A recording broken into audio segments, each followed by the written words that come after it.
শৰৎকালৰ শেৱালি ভৰা ৰাতিপুৱাটো আনদিনাৰ দৰেই আছিল, কিন্তু আদি আৰু অনন্যাৰ বাবে এয়া আছিল তেওঁলোকৰ 5 বছৰীয়া বৈবাহিক জীৱনৰ শেষৰটো ৰাতিপুৱা। ডাইনিং টেবুলত চাহৰ কাপ দুটাৰ মাজত যেন এক গভীৰ নীৰৱতাই থিতাপি লৈছিল। কাষতে পৰি আছিল পাৰস্পৰিক সন্মতিৰ ভিত্তিত প্ৰস্তুত কৰা বিচ্ছেদৰ আইনী কাগজ-পত্ৰ।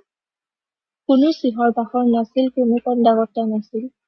একবিংশ শতিকাৰ এহাল আধুনিক দম্পতীৰ দৰে তেওঁলোকে অতি শান্তভাৱে নিজৰ স্পেচ আৰু স্বাধীনতাৰ বাবে এই সিদ্ধান্ত লৈছিল। মই মোৰ বেগটো ৰেডি কৰিলো, অনন্যাই চাহৰ কাপত শেষ চুমুকটো দি ক'লে।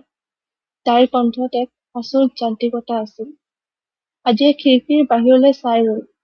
কব খোজা বহু কথাই যেন আজি ডিঙিৰ ওচৰত সপোন হৈ লাগি ধৰিল। তেওঁ মাথো মূৰ জোকাৰিলে।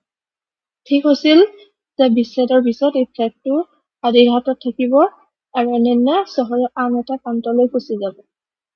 অনন্যা ওলাই যোৱাৰ ঠিক এঘণ্টা পিছতে আদিয়ে ডাইনিং টেবুলখন চাফা কৰিবলৈ লওঁতেই তেওঁৰ চকু পৰিল কাগজ-পত্ৰবোৰৰ তলত থকা এটা গাঢ় নীলা ৰঙৰ খামলৈ।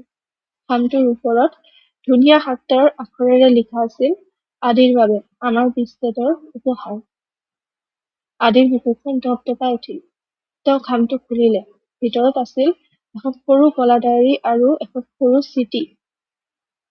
চিঠিত লিখা আছিল, আদি, আমি ভাবো যে আমি ইজনে সিজনক বহুত জানো, ভালকৈ জানো। সেইকাৰণে হয়তো আমাৰ মাজত এতিয়া কোনো ধৰণৰ আকৰ্ষণেই নাই।